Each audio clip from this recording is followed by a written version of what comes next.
Hi everybody. It's 8:30 in Los Angeles. It's 11:30 in Toronto.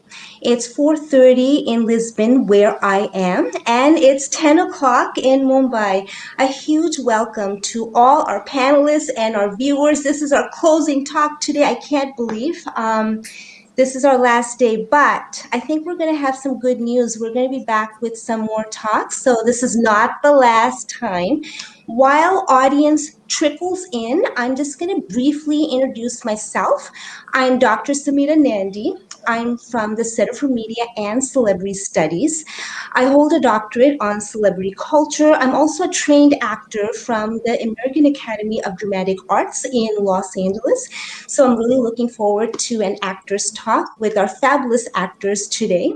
I'm also a certified broadcast journalist, and I'm proudly one of the first members of the SAVE movement. The founder of the SAVE movement, Anita Crank, she's with us today, and she was one of the first board members of the Center for Media and Celebrity Studies.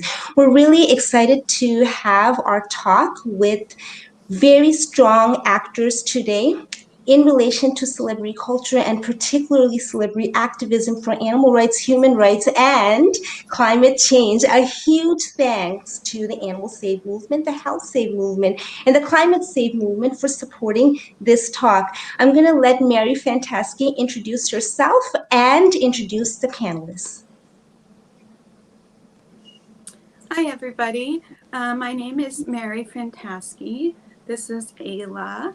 I have been a part of the SAVE movement since just after it started, I believe. So when it began on Pig Island in Toronto, which was a traffic island where you could stop, the transport trucks would stop and you could get access to the pigs. The SAVE movement actually started with Mr. Bean, a dog. Anita was walking Mr. Bean and she noticed the pigs, or rather, Mr. Bean noticed the pigs, and then Anita did, and made that sort of connection of, I can't just be vegan, I need to be an activist.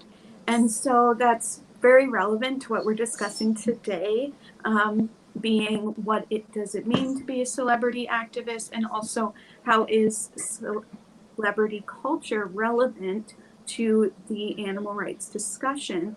A little bit about me. I have a bachelor's in sociology, and I was partway through doing my master's, in which my thesis was looking at the intersections between disability rights and animal rights. And halfway through my master's, the genetic illness I have became more severe. The symptoms became more severe, so I had to take some time off. And in between, I've been working on my activism as much as I can. Now I would like to introduce our fabulous actors. We have Casey Lloyd, Sada, and Nina Bergman. And I will get, let me see, Sada, I'm going to pick you first to introduce yourself. Thank you. So, hi everyone. Good evening from India, Mumbai. And well, as as an actor, I have had a very long and beautiful career. But as a vegan, I turned vegan in November 2017. And since then, the kind of change that has happened uh, in me as a person, I just felt that it would be really unfair if I keep that to myself and not promote it to others who are still unaware. Because if it wasn't for activists like you all, wonderful people right here, I don't think I would ever go on vegan. And it would be really, really unethical and unfair if I just kept all of the things that I learned after going vegan, all of the myths that I was associating veganism with, which was so untrue. Um, I really, really wanted others to know about it, and that's why Earthlings happened, and here I am. Thank you, Sada. Fabulous introduction. And I love what you said about you thinking it would be unfair to keep this to yourself because it was activists who first Yes. brought veganism and animal rights into your mind. But now I would like to pass it over to Casey Lloyd, an actor in Hollywood. And if you could just introduce yourself, that would be fabulous. Sure. Yeah. Thank you guys for having me this morning. So when my wife and I went vegan, we went vegan together, and it was kind of a perfect storm for me because I was having kind of a crisis of faith with my acting, and so I went back to college for environmental studies because I could easily see that combating climate change and species extinction is like the battle of our time, and I wanted to be able to explain to people in scientific terms, what it all meant, and what how climate change was affecting us. And at the same time, I got the opportunity to coach other actors, and that rekindled my passion for acting. And at the same time, within environmental studies, I found that having the scientific conversation with people about climate change and species extinction didn't move the needle for a lot of folks. And so I realized I could actually be myself, continue with performing, and inspire others via my daily actions and my craft. And because we're emotional creatures, right? We're not logical beings. And so it was that actually kind of spurred my current activism as an actor. And I'm super excited to be here with you all today. Thank you, Casey. I'll let Nina introduce herself. Nina, I think you're muted. There you go. I'm Nina Bergman, and I live in Los Angeles. And I became a vegetarian when I was 7. I put 2 and 2 together. And then I didn't become a vegan until I started working undercover in Denmark, where I'm from. At a very young age, they took us to mink farms. It's a big thing in Denmark, especially right now. They're shutting them all down to kind of teach us about what was happening. So then when I started my career as an actor, I would the activism would kind of take over, and I would do undercover. I would go and I worked a lot with pit bulls. I would do anything I could get my hands on, and I realized that, if I really wanted to make an impact, I should focus on my career, get a little bit more of a voice, and try to do bigger things than saving one animal at the time. So that's what I have been trying to do, and spent the last few years writing a virtual book called Fierce and Vegan on how to become a vegan.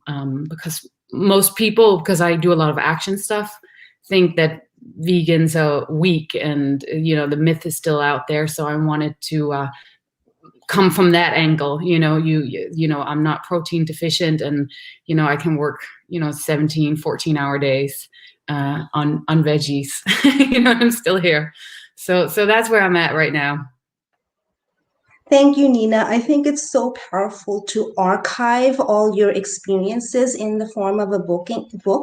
And whether you're writing a book or you're acting in films or television, it's all part of the larger media with which you're doing outreach. Speaking of media, I have a question for all the panelists. Do you feel that media, and in particular, celebrity, is relevant to the kind of activism that you're doing? Who would like to start first?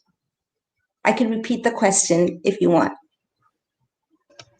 I'll start that one off. Okay.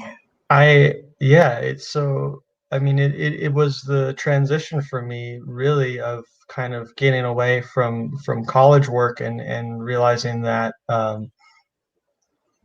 and for me, whenever I've been kind of influenced to make a change, when I look back, it's always kind of been those people in my immediate circle of either friends or celebrities that have kind of been like, oh, maybe I should give that a try.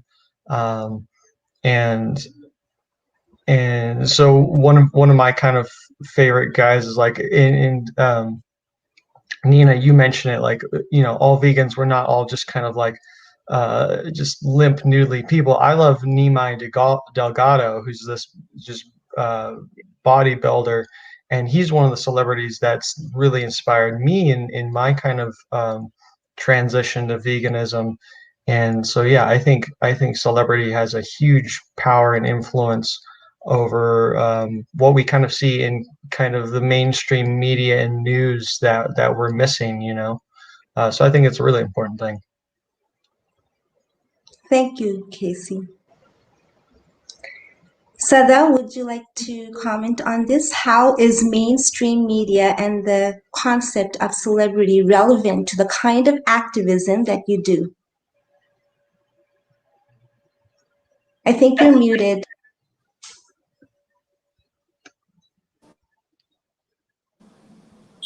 So in general, I think people really look up to celebs. They follow everything, like you're under a scanner all the time.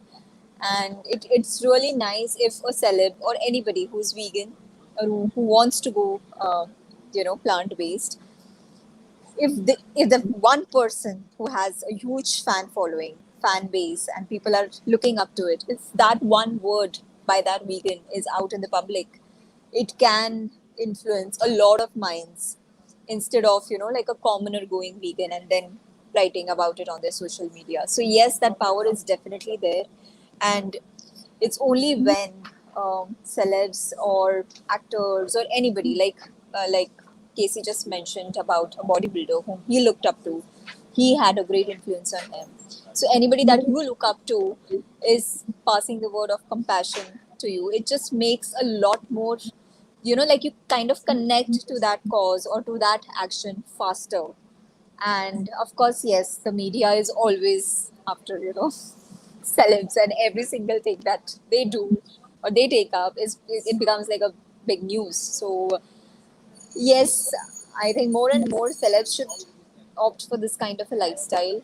It's only if they do and they speak up, not just you follow it, but you speak up for it. You speak up for it not just in social media, but in mainstream media. That's when it's going to create a bigger impact. Yeah, I think it's the responsibility of every role Yes. model, Yes. and sometimes fans shift their ethical responsibility to role models, but I Yes. feel like it's a responsibility that they should share and not just follow.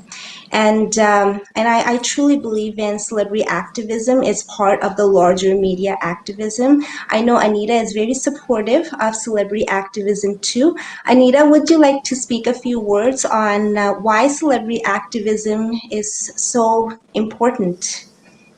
Yeah, I think of the Oprah effect. For years, journalists have reported on the problem of AIDS in Africa, but then when Oprah went to Africa, suddenly people paid attention, saying, oh, this is a very serious problem. A more recent example is the Greta effect. Greta is an ethical and environmental vegan. She doesn't fly airplanes, and she is, careful with respect to consumption. She tries not to consume new things. And there was already a movement in Sweden called flight shame. And so when she took on that personal commitment not to fly, that movement became more popular, and it actually changed the number of people that were flying in Sweden, Germany, and other countries. And I think, what we're trying to do with our campaign, Watch Dominion, Don't Look Away, is, meat shame or dairy and egg shame. And we're trying to popularize eating vegan. And all three celebrities on this call have performed a reaction video that has led to a lot of other people, watching Dominion. So we're very grateful for that. And they're all on our Animal Safe Movement YouTube channel. Thank you, Anita. Nina, what would you say? Is the mainstream media and the concept of celebrity relevant to the kind of activism you do? I think very. I have a lot of young girls. You know, I try to interact a lot with my fans for that particular reason. And I try to, I think the beautiful thing is that every person is doing it differently. You know, as I said, I play a lot of those action kind of like, you know, badass hardcore for a lot of like meat eating kind of people. So I have to be a little more gentle when I would post a lot of my undercover footage and a lot of graphic stuff. People would get turned off very, they just, I would lose fans. So for me, it's been like a journey of trying to find how can I be of the best service? You know, how can I get people to watch the Dominion, trick them into watching it without actually showing it up front? You know, it's been like a very fine balance of not turning people away. But I do believe anyone who has a little bit of a platform, it's our responsibility and it's our duty. You know, because you know you have to be the voice for the voiceless. You know, when with other activisms, they're like, well, it's attraction, not promotion. Where I'm like, these animals don't have a voice, so we have to speak. So I think it's a beautiful way to connect with fans and get the message out, and I think it's really important. Yeah, and you're also inspiring other vegans and non-vegans to take up this challenge.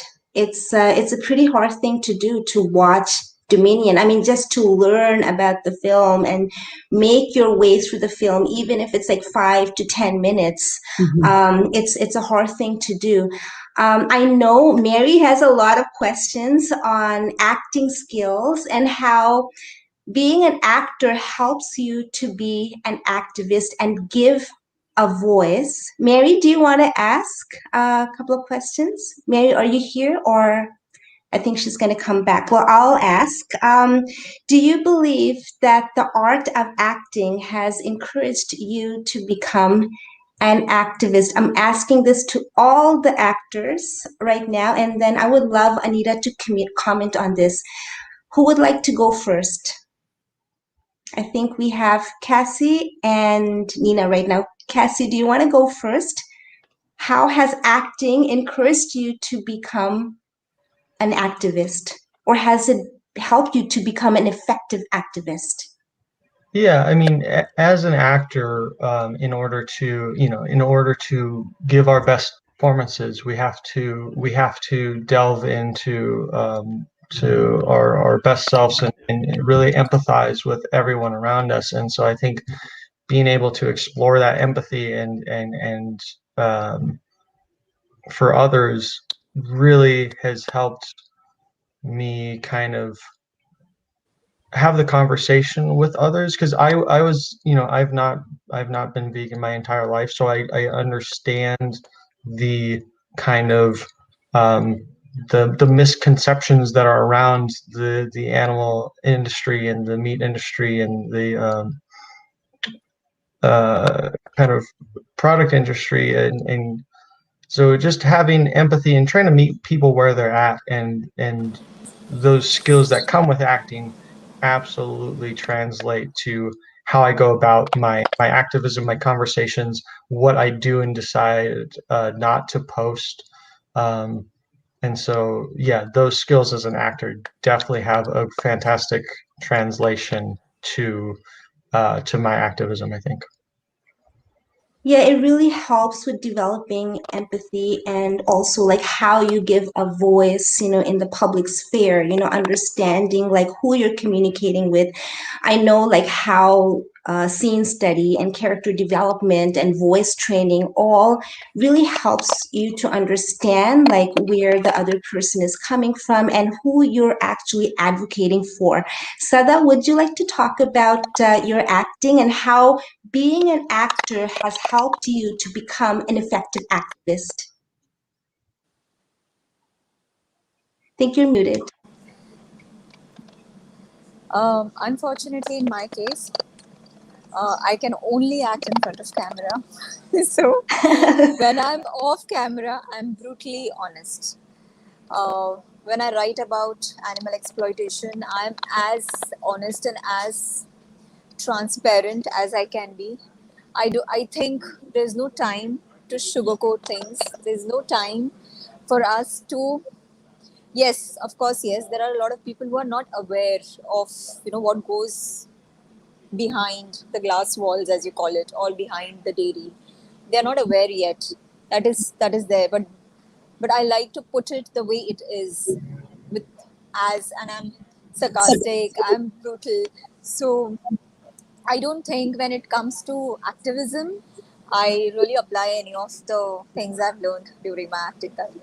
I just, because this one cause is so close to my heart. It just comes, like, literally, it just comes from within. And what I feel when I see a particular video, that is what I write about. That is what I speak about. So it's absolutely honest. Yeah, and it speaks to your authenticity, which, Yes, absolutely. The yes. moment I feel like, see, like I said before, yes, people are not aware yet. Majority of them are not aware yet.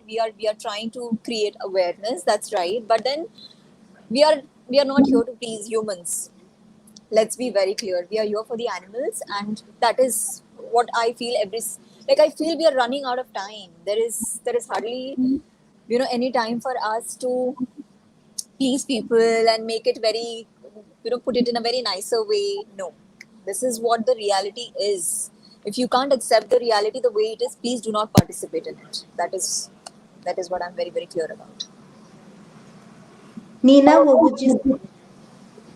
I think, there's definitely a direct parallel to acting, activism, and acting because, at least for me, I'm an empathist, so I feel everything that other people feel, and I'm very good at putting myself into other people's shoes. That's what you get paid to do. And I just finished one where I spent almost 3 months, a World War II movie. I had to shave my head. And I was studying about it, and there's a direct parallel on what's going on in the concentration camps and what's going on in the slaughterhouses. Direct parallel, like exactly what there were. So for me, what I thought about when doing this movie, it was very easy to put myself there because I've already seen it, in the slaughterhouses. So it was like a very not funny parallel, but it was very easy for me to play this part. And then the beautiful thing is when it comes out and when it's time to do publicity, we can use the platform to talk about the parallel because, most people don't know how bad it is. Most people don't want to know how bad it is, because the Holocaust to me is still happening right now as we speak. It did not stop at all. It just keeps growing, with the meat consumption. So yeah, sometimes I think the further we get in our career, the more power we have to pick projects where we can use our voice and find things where we can tie in a way to shine some lights, and shine some lights on what's really going on in the slaughterhouse and the meat industry and dairy industry especially. Yeah, and if you ever get a chance to be a producer, I think you'll have a lot of creative control and you'll get to write about, vegan characters as well, which is underrepresented. Anita, what would you say? Do you have any comments on why actors can be effective activists? Yes. If I could broaden it to authors, artists. Yes. The biggest influences on the animal save movement is Leo Tolstoy.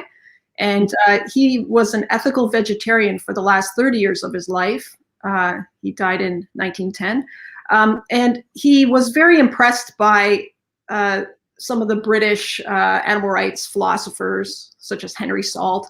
And there was a book that he wrote a preface to, and he called it The First Step. And he said the first step to being a good person was not killing animals. And as part of his research as a great realist writer, he went to bear witness at a slaughterhouse near where he lived in Tula, Russia, in 1891.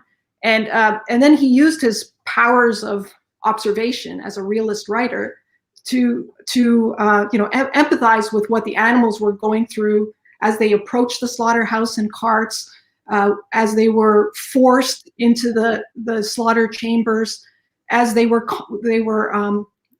bludgeoned and their throats were slit and their legs were cut off while they were fully alive and conscious, and as they were skinned alive. And these kinds of things still happen today.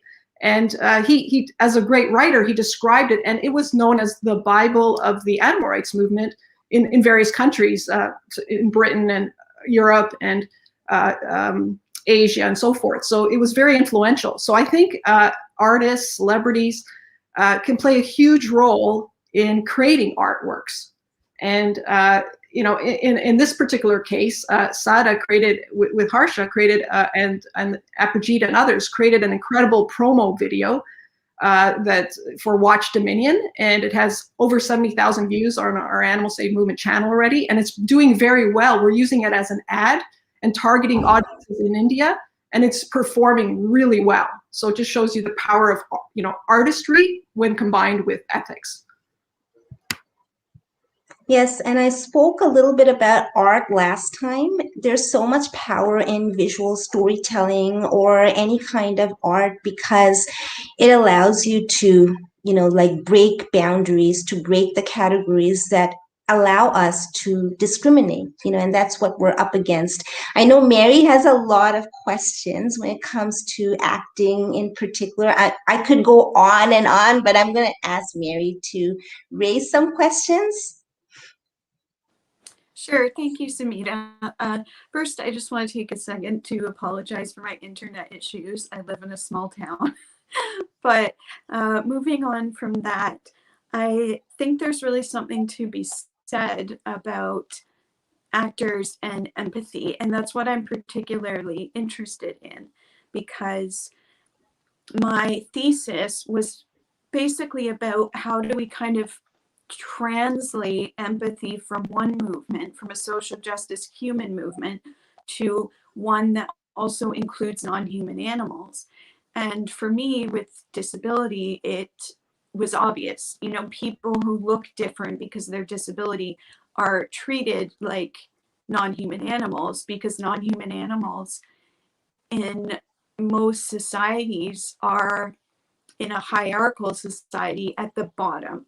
And so when you take a human and you compare them to an animal, it's an insult. And that was what I really wanted to focus on, is why is that an insult and how do we change that? And I know, Nina, you mentioned the comparison to the Holocaust, which I think a lot of people find very shocking and confronting. But what we're talking about really is discrimination.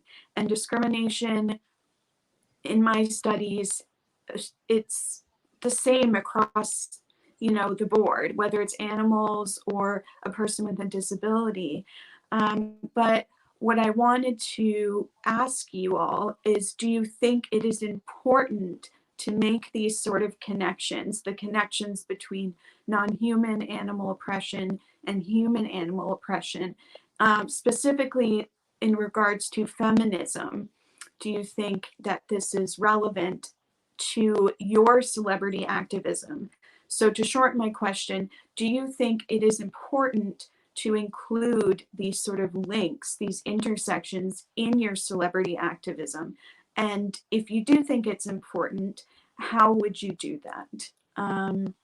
I will ask Casey if you want. I know it's a big question, but if you would mind stepping in, that would be fabulous.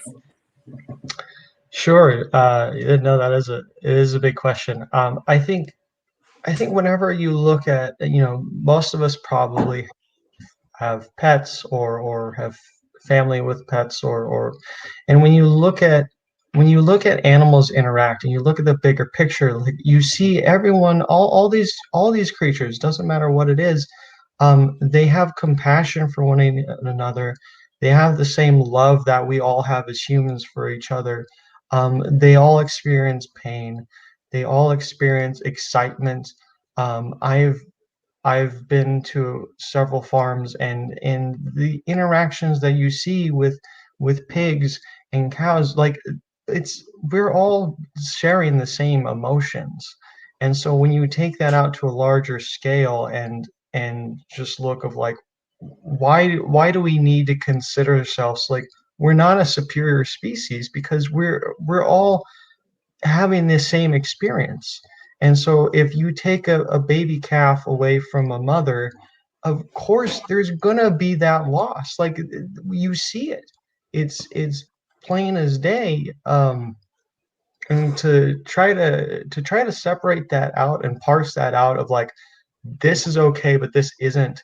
And in the broader picture with kind of like where we're at with the Time Is Up movement and feminism, it's like it's all just how can we all just realize that we're all sharing the same experience of the same emotions, and to categorize certain people as higher or other or animals certain like there's no difference.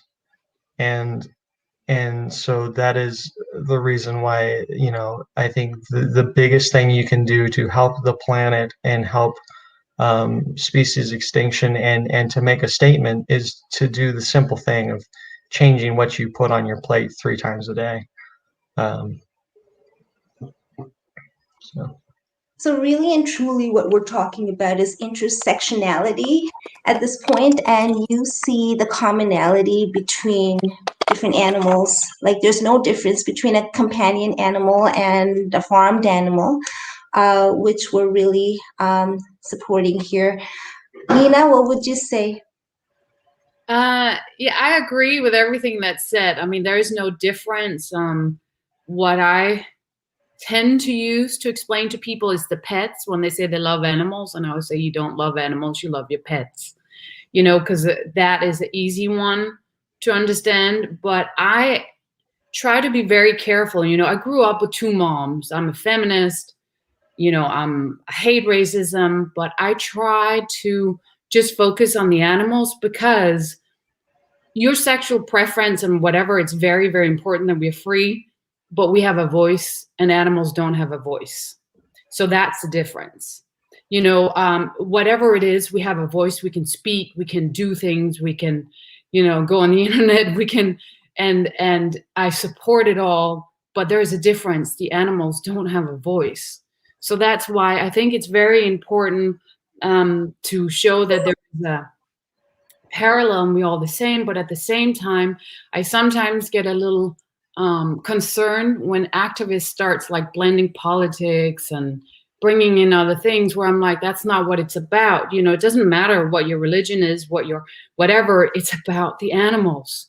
So that's where I sometimes get a little like, oh, let's like bring it back to why we're here. We're here to be the voice for the animals. So that's kind of where I stand on it.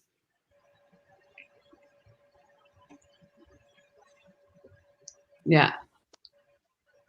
Thank you, Nina. That's a good point. And when I was doing my thesis and thinking about the links between disability and animals, what actually happened was I started out looking at feminism and disability rights. And then I was vegan, and I kind of went, how can I bring the animals into this? How can I bring them into my thesis? How can I get people? Because there's a really large community of people who are for various human rights and for social justice, but they exclude animals. And I wanted to focus on the why and how do we break that down. I think Time's Up is a fabulous example of just how much celebrity activism can have an impact. And so another question I had is, and I think I'm going to know all your answers already, but just to reiterate your answers, I guess, do you think that people have a platform, and this can be any sort of platform, whether you're a social media star or a Bollywood actor, do you think you have a responsibility to speak up for the animals? So do you think you have a responsibility not just to be vegan, but to be an activist, a celebrity activist, which is what we're discussing? Sada, would you like to give a response to this? Yes, of course. Like I said earlier, a silent vegan is of no use to this whole movement. If you keep this to yourself, you're doing your fellow humans no good, and of course the animals are at a huge loss. I always feel again and again that we have very little time, and the more that we use in our life span, the little time that we have, if we use it only and only for speaking up for the animals, I think this would be a life best lived. And like I said before, common people, their voices will not reach the masses. As celebs, our voices will be heard even more, as somebody who people look up to. So it's a moral responsibility, it's a social responsibility that we own towards not just fellow humans, but of course for the animals. And we shouldn't ever waste a single moment doing that. Thank you, Sada. That was a great answer. I knew you would have a great answer. I would also like to ask you, do you find that there's a difference as a Bollywood actor when it comes to your vegan activism as opposed to maybe what you have seen some of your fellow North American actors do? Thank you.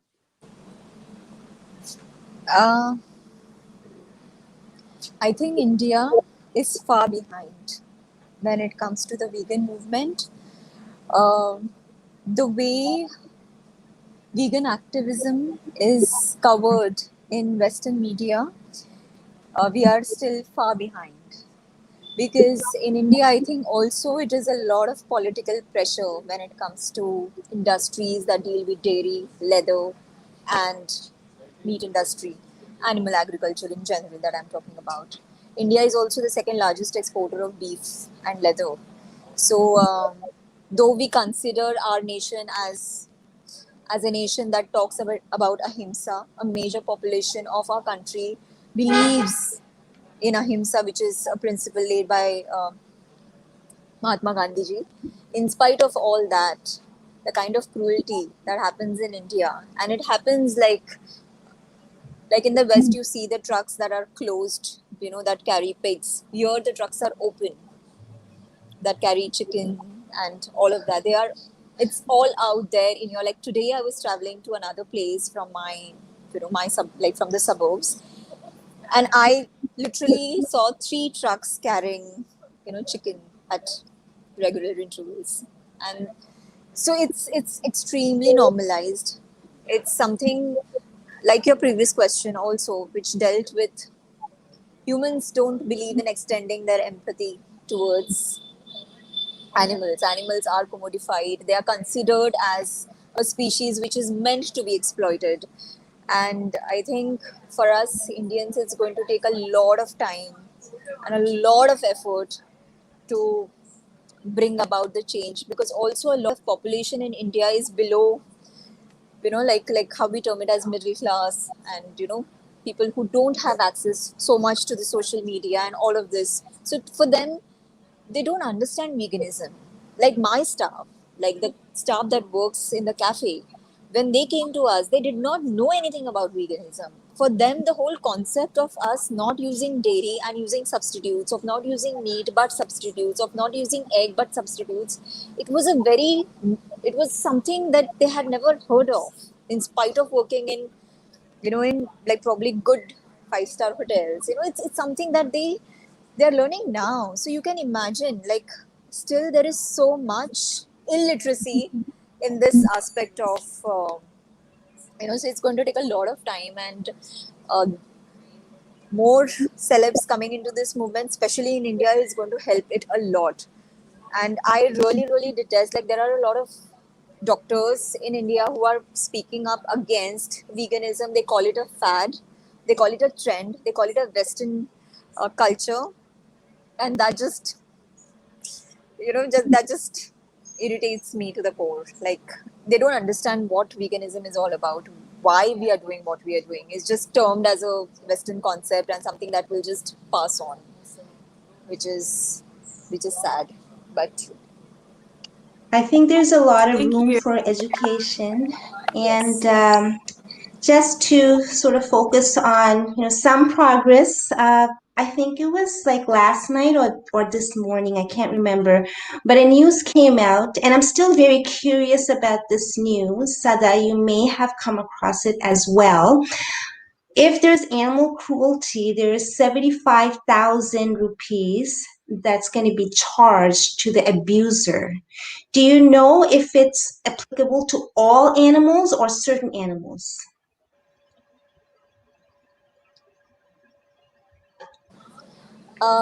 So the bill is being proposed. It's not passed yet in the parliament. So we are Okay. hoping, fingers crossed, that because the laws that we were like, the penalties and the punishment for cruelty was from the bill that was passed in 1960. So we were still, and it was only 50 rupees, and you get bail for animal cruelty. Again, this the cruelty to animals that they talk about is not again from animal agriculture or animals that are used for human purposes, be it entertainment, zoos, consumption, horse riding, all of that is, I don't think, inclusive. It only comes to a certain, like if you happen to kill a dog, like there have been instances where people have thrown dogs from a 5-story buildings, or they have driven purposely over a dog, or things like those. And yeah, so these are the ones that come under animal cruelty, unfortunately, not the ones that are killed and consumed. Well, I hope we can take this further and, open this up for more education. Just use this as a, tool to educate more. Um, Mary, did you want to ask Cassie and Nina and Anita about the difference between Bollywood activism and Hollywood activism when it comes to speaking up for the animals? Yes, for sure. I would like to know if there are any specific challenges being a vegan activist in Hollywood, or yeah, especially Hollywood, because I know that can be a pretty harsh industry, but there is a lot of plant-based media going around. So I could see it both ways. Nina, would you like to speak to this? Any Yeah. challenges being, yeah, thank you. Hollywood to me is amazing because it's an artist, as we spoke about earlier, most artists are, they are good at putting themselves in other shoes, and they're, feel more empathy than most people. And they're, I don't know, they're, for some reason, they're a little more open. Where I live in West Hollywood. I mean, there's vegan restaurants everywhere. But when I go to the Midwest, or when I go to smaller towns in America and they're like, what's a vegan, and they'll bring me gifts or whatever. I sing in a rock band too. So sometimes they would come at the shows and they'll bring me, mac and cheese, and they would like, they don't know what veganism is. And what I'm learning is, I'm from Europe and some of my favorite people are Americans, and it's just, I think we're uneducated. I think it all comes down to education, as is said, Paul McCartney said, if the slaughterhouses were made out of glass, people wouldn't eat meat. I think it's education. That's what it's all boils down to. And people who are drawn to Hollywood seems to be maybe a little more educated in that sense. So for me, being vegan, everyone knows what a vegan is, so it's pretty easy. Everywhere I can go to any restaurant, I can go to a steakhouse and I can ask for a vegan option and they'll throw a veggie burger on top of my salad or something. So that to me, that's why I live in a big city too, because I feel understood, because I don't know about you guys, but sometimes it feels, hard to be a vegan and fighting that fight, and so it's not nice to be surrounded by fellows who think alike. Thank you. That was a great answer. And I love that you brought up the Paul McCartney quote. And I know that that's very close to Anita's heart as well, because it is tied to the Save movement's mantra is the wrong word, but the point is to bear witness and to get like Tolstoy said, as close to the one who suffers and do everything you can to help.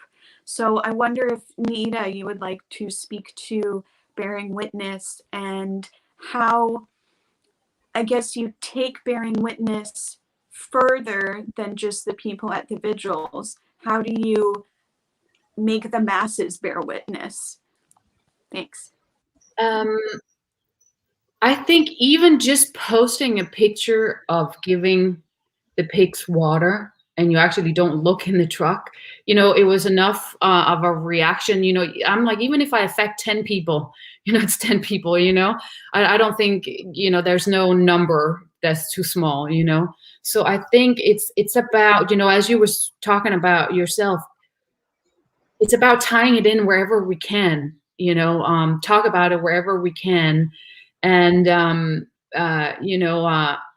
I went on a date and I brought my date to the vigil. You know what I mean? I was like, hey, you want to do this thing? And I was like, we'll see what you're made of. It's like, we just do what we can. And every, as I say always, veganism is not a thing, it's a lifestyle. It's not about the food, and yet it's about everything that we do.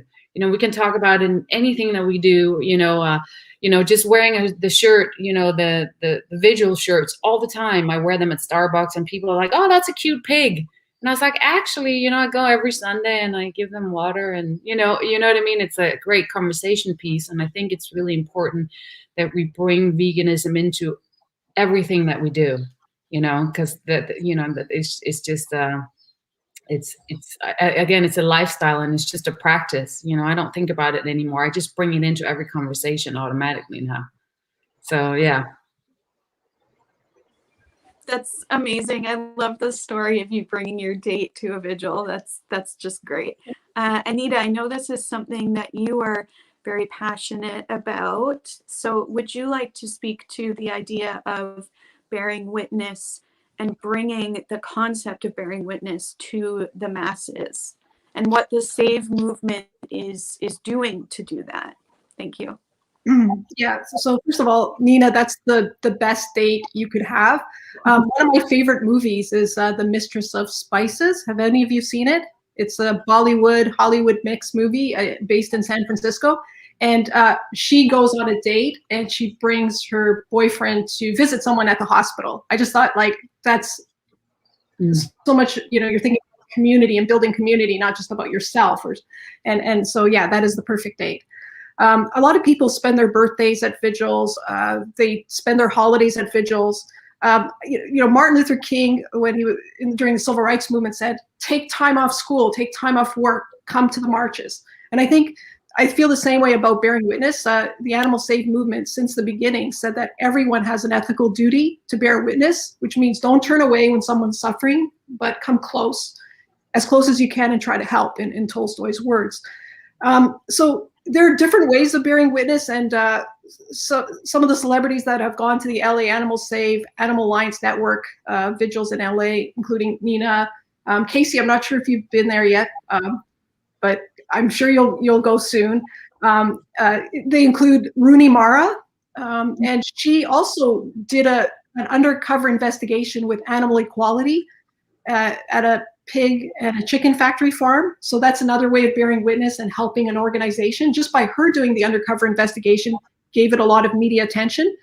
And I just wanted to focus on like a couple of other roles that celebrities can play, like directly participating in social movements, like bearing witness, doing undercover investigations, creating artworks themselves, writing op-eds. Ryan Gosling wrote an op-ed about pigs in gestation crates.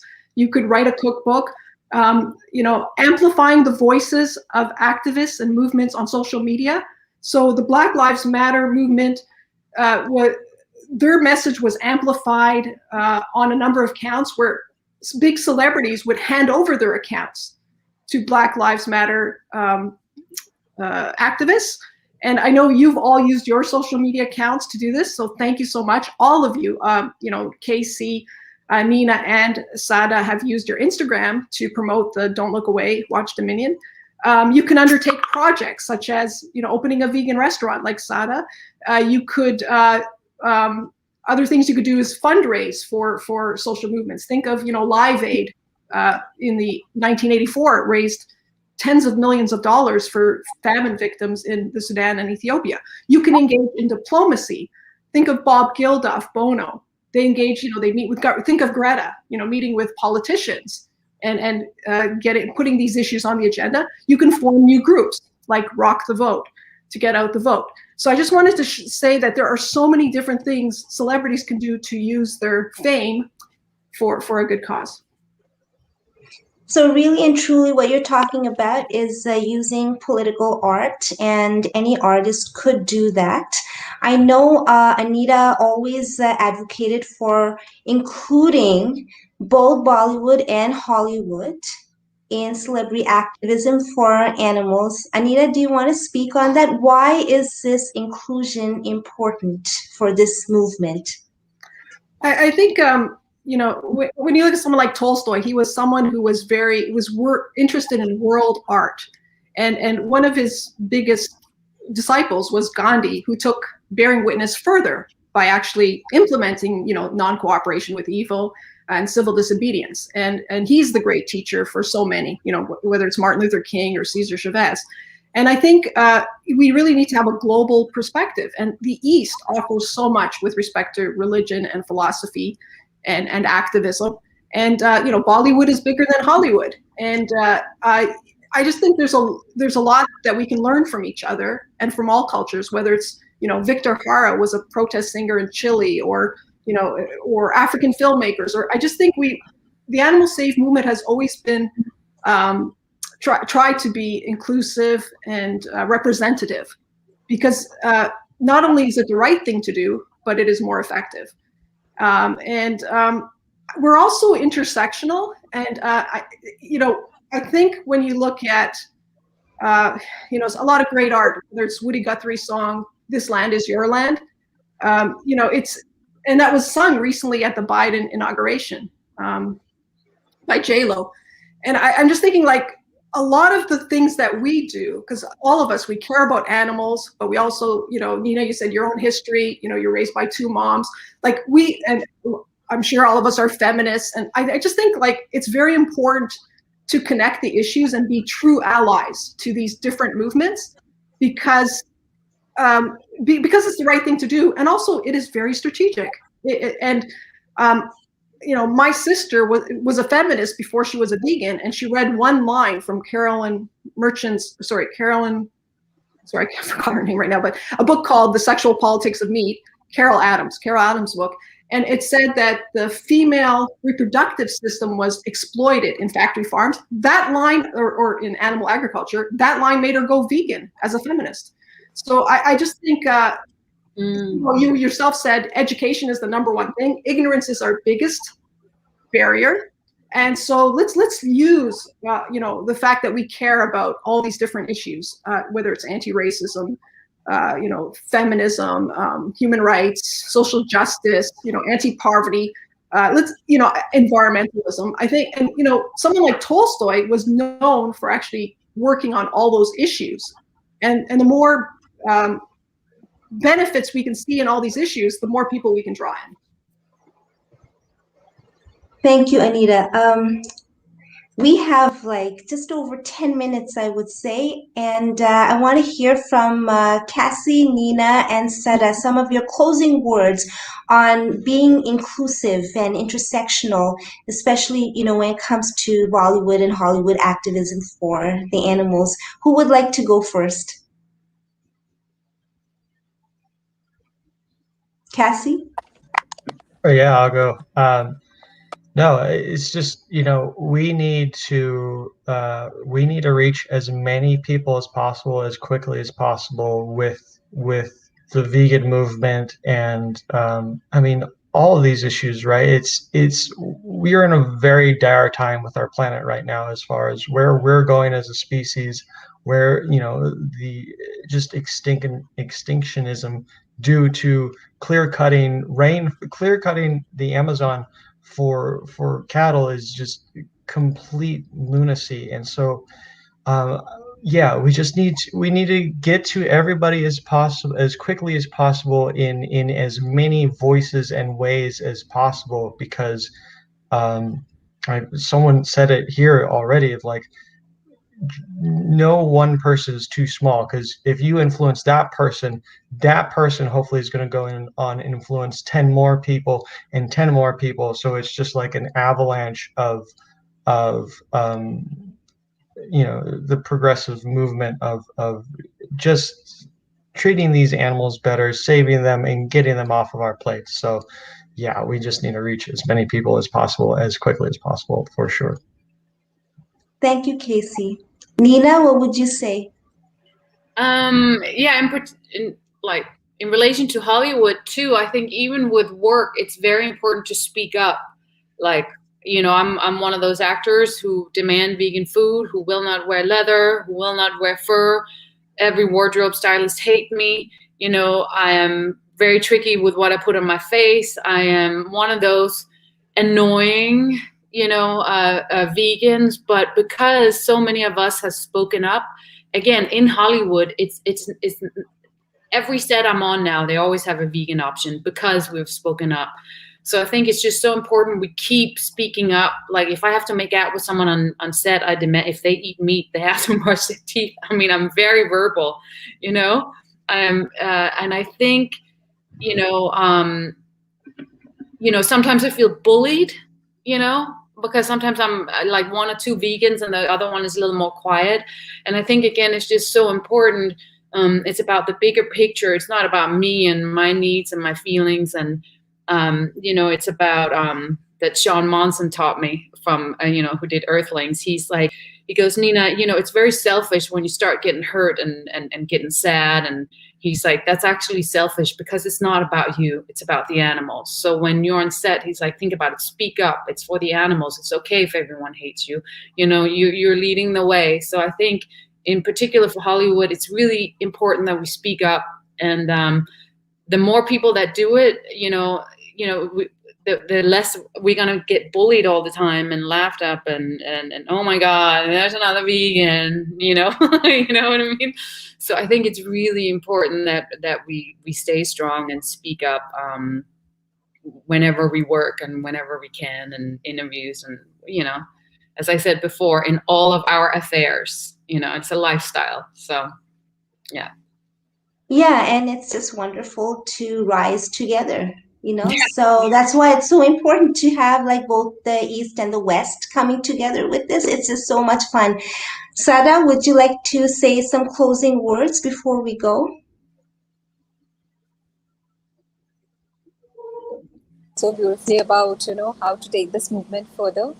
And I found, like, when Earthlings happened, it wasn't planned. I was vegan just for a year and a half, and the kind of change I saw within myself, not just superficially. Of course, my skin cleared up, my gut improved, my health improved, which was not the intention behind going vegan. The intention was only, I just wanted to be an ethical vegan because I saw the suffering that was happening in dairy industry, which I was totally unaware about. But like I said, I saw, you change as a person. You're not shallow anymore. You start thinking like, for example, now veganism is not my lifestyle. It's become my life. That's the only agenda I have in my life, is to talk about veganism to every person.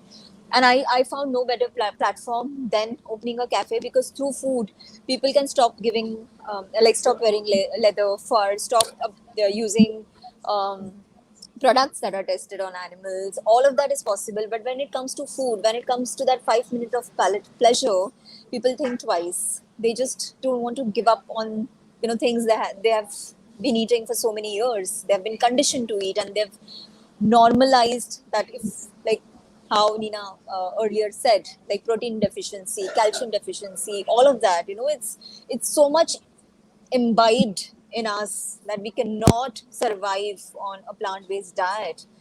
I really felt like there wouldn't be a better form of activism than give people a chance to explore this food, let them come and see that it's equally delicious. It's lighter. It's so much more better. Even our junk food is healthier, is what I always say. Because it has no unnecessary cholesterol and antibiotics, pus, blood, all of that. So, like, this has become my life now, and it's dedicated to all the earthlings out there that are suffering every single minute.